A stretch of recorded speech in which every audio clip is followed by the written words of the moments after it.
এই রাজাকার, এই শাহজাহান ভাই রাজাকার, এদিকে আহেন।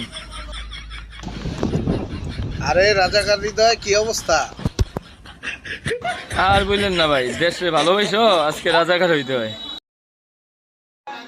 আরে ওইটা মহসিন না?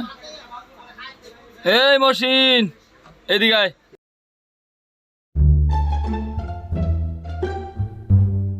কি রে রাজাকার, কি অবস্থা তোর? কিরে আমার রাজাকার কলি কে? আমি কি রাজাকার? হন আমার রাজাকার কবি না।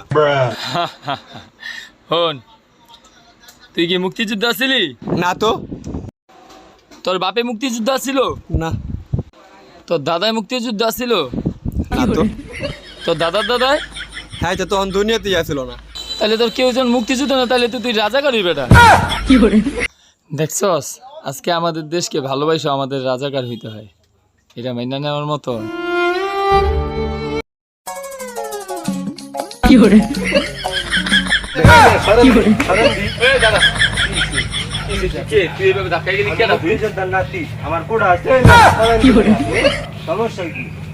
মুক্তিযুদ্ধের নাতি তুই? কি মুক্তিযুদ্ধের নাতি? আমার জানা হয়ে গেছে। আরে হইছে মিয়া, কি জানা হইছে আপনার মিয়া? রাখেন, কি জানা হইছে? কই যাবো মিয়া? দেখছস দেখছস কি পাওয়ার দাদা। হায় হন, আমি একটা সত্যি কথা কই, অগ বংশের কবর খুঁড়া যদি 70 আর দ্বিতীয় মাটির তলে ঢুকে, তারপরে একটা মুক্তিযুদ্ধ খুঁজে পাওয়া যাবে। দাদা তো আসছিল রাজাকার, ওই যে মনে কর, তারপর রাজনীতি কইরা, চুরি চামারি কইরা, তারপরে মনে কর রাজাকার থেকে মুক্তিযুদ্ধে। ওদের কোটার কারণে বাংলাদেশের মেধাবী ছাত্রছাত্রী এখন মনে কর বেকার অবস্থায় বাংলাদেশে ঘুরে বেড়ায়। আর আজকে কোটার জন্য রক্ত দিতে হইতেছে এই ভাই বোনদের।